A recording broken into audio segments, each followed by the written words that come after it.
going on in here? You're grumpy, eh? Live from New York, it's Saturday night! Sunday morning! Little Franker! I was gonna do an intro, and then we got him now, and we got him now. That's okay. I wanted to say good morning. Welcome to Sunday Morning with Trent Allie. We're here live from the DC metropolitan area, wishing you happy holiday season. Happy holidays. Anywho. We've gotten some requests for a Q&A, so today we're going to do just that. We're going to give you a Q&A, mostly the A's to your Q's. We posted a photo on Instagram, asked everyone to put questions in the comments. Let's just go for it. Okay. We just got back from Canada. Canada was a blast. Hanging out with Eamon and Beck and the Matneys was so much fun. Hello. Frank is doing great. We did leave him behind while we were in Canada, and we are so happy to have him back. My mom is doing very well. She's recovering on the mend. We're just kind of like getting into the holiday spirit with family and friends. We've gotten a lot of comments about how replacing the wood and replacing the mattress with the mold issue we had was insufficient. So in the next couple of days, we're gonna be tearing this thing back apart and you're putting a new and painting with should be cool. So maybe the next video will be about that. Shall we get started?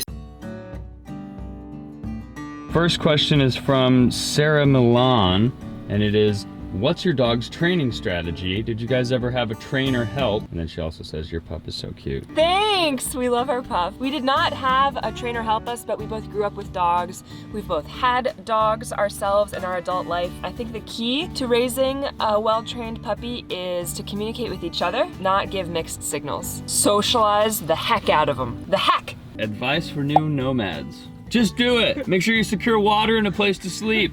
Good luck.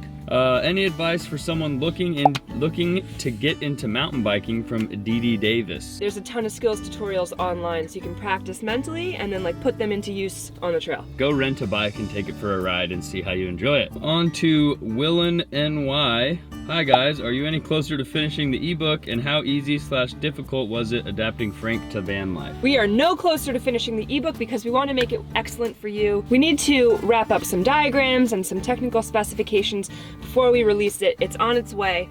What was the next question? How do we adapt Frank? How difficult was it to adapt Frank? It was not difficult at all because we enjoyed being in the van and he enjoys being with us. And he was a puppy. Yeah. Pretty much since we had him, he was like going on climbing trips and hanging out in the van. And is regulating temperatures and humidity in the van one of your biggest challenges? No. We always leave the roof vent open. The heater has a thermostat. Keeps it at a certain temperature. The roof vent extracting air keeps it so that there's no moisture or humidity buildup inside the van. In the summertime, you just gotta open all the windows and crank the fan when it's hot. Do you ever run into problems leaving Frank in the van alone?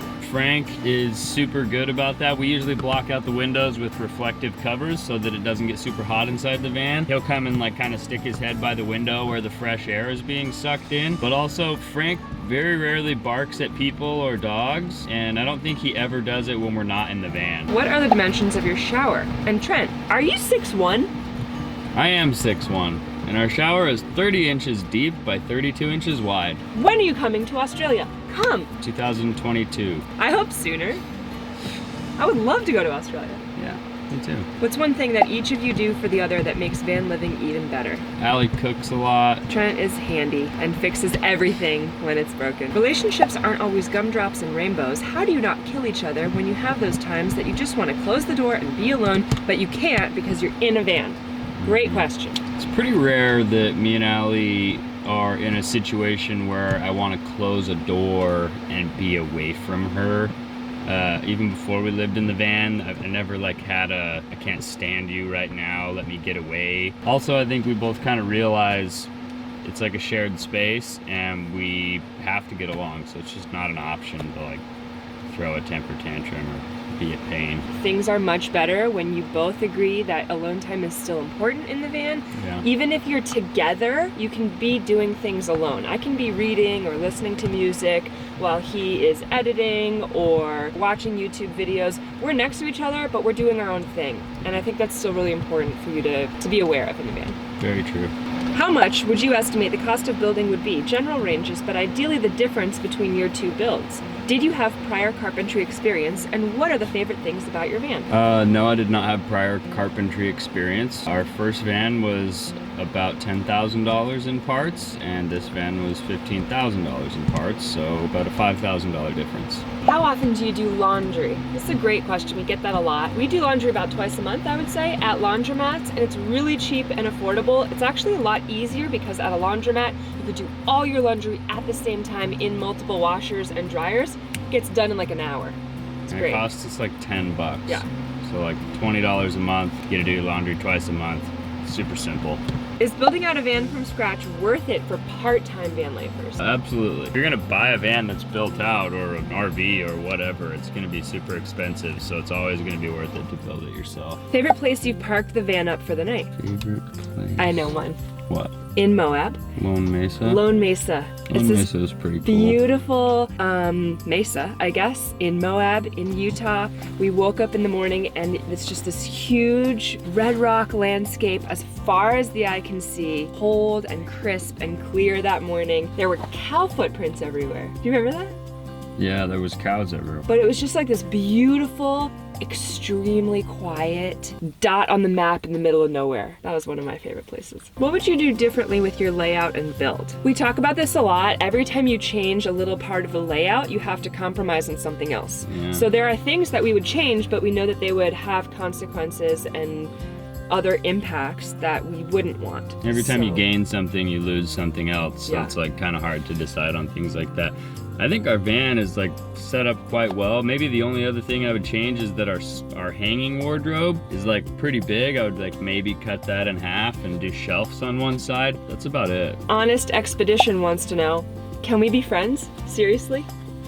Yes, we can be friends. Sure. Honest Expedition. Earl Grey T2 wants to know, chocolate versus vanilla. Chocolate. Salted caramel versus butterscotch. Salted caramel. And what about chocolate chip? I like it. Would it be possible for me to build such a beautiful rig like yours with all the complicated electricity and pipes without a beautiful man like yours? Yeah, you could do it with an ugly one too. Just kidding. You can definitely do it yourself. Like mountain biking, there are a ton of tutorials on YouTube how to build a van, and if one day we ever finish our ebook, you will know exactly how to build this van. I mean, YouTube is your best friend. You'll find tutorials on how to do every different specific part of building the van. All you have to do is have the patience to actually go through and learn how to do it before you try to do it. That's all I did. Watched a lot of tutorials on how to do different things, and you just figure it out. Thank you. What did life look like for you both before full-time van life? We lived in a house and did pretty much the same stuff. We worked 9-to-5 jobs, but we spent every afternoon and evening and weekend outside adventuring, mountain biking, rock climbing, and that was just a big part of our life that we felt like we weren't experiencing enough of, that we felt like was kind of getting away from us, that we wouldn't get that time back. So we were like, let's swip it, flip it, swap Let's swip it. Let's swip it around. Let's flip That's exactly this. right, we swipped it. How often do you shower in the van versus in a gym? We shower frequently in the van, especially when we have access to water. The only time that we'll like go to a gym is if it's super convenient, or if we're somewhere where we are having trouble locating a place to fill up water, because we can drain our tank in like 4 or 5 days if we shower every day. Dream van life destination, Bali. Peru. Peru. How do you monitor your fresh water level? Also, do you have a gray water tank strapped underneath the ProMaster? We do. It's either 8 or 9 gallons. I can never remember. There's an 8 or 9 gallon gray water tank strapped underneath the van. Our sink and our shower both drain into that. We have 33 gallons of fresh water, and we pretty much just guess how much is in there all the time. It's really nice having gray water instead of black water, because it's just like runoff from washing our hands or taking a shower. So we can empty it into a storm drain or kind of wherever, and it's not toxic or bad really for Yeah, dumping. there's no sewage in there. How long does it take you to wash your hair? 5 to 10 minutes. It's pretty easy. I wash my hair every maybe 4 to 6 days, which is about the same as I would living in a house. My hair routine hasn't really changed. It's true. We like take pretty quick showers, so we like turn the water on, get wet, turn it off, soap up, turn it back on, rinse off. It's not like we're just like having this luxury shower. Jesse B says, if somebody wants to live in a van or bus and they don't own their own piece of land, where's a good place to convert it? Home Depot parking lots have free Wi-Fi and generally are pretty accepting. I don't think you can park there overnight. Finding a friend or family member is probably the only other bet you have.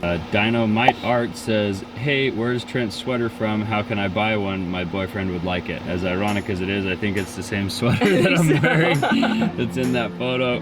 It's a Patagonia sweater. You can search Patagonia Chinchilla Snap Tee. A synthetic chinchilla. No chinchillas were harmed in the making of this sweater. How do you determine where to travel / visit / park during winter months? Weather has a big part to play in that, and friends and family and activities we want to do. The van is built to handle all 4 seasons, so we go everywhere, wherever we need to go. What was the hardest part of either of the van builds? Mounting the propane tank. It was a pain in the butt. Both builds, I would say, the order of operations is the hardest thing when you're building a van. Like, if you know how to build every different part of the van, that's fine, but if you just like start going at it, you end up doing things in an order that causes issues, or you have to undo things to do other things first. And that's like one of the things about our ebook that I think will help a lot of people, is it kind of specifies the order of operations of how I did everything to not cause myself to have to backtrack. What would you tell your past self before you even got a loan for the van? Was it something that you wish you had known then, and why? Me? Yeah. To not be so scared, to just go for it. To really live in the moment and stop worrying about what could happen and what could go wrong. To just do it. Just do it. That's a good one. Any international travel plans in the future? 100% yes. 100%. Yeah, I want to do South America. Obviously, there's a lot of places I want to see down there, but I'd also love to ship the van to Europe. I would love to ship the van to Australia, maybe New Zealand. We'll see what this evolves into. I would love to be like the people that drive their van and explore 4 or 5 different continents in our one van. I think that would be really cool.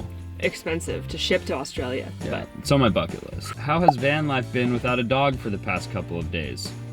empty and sad. Sucks. It's terrible. Yeah, if you have a dog in your van, it's like another person. It's like a happy little, every time you come back to the van, if he's in there or if you're out doing things with him, he's just like a big bundle of joy. Yeah. And him not being there just made it feel like a little colder and just not as happy and exciting.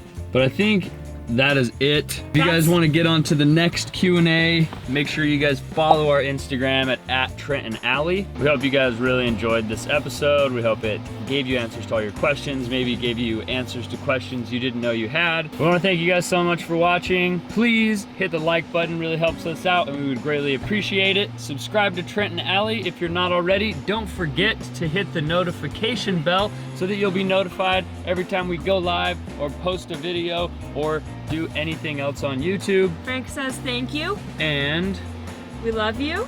We'll see you guys on the next one. Bye guys.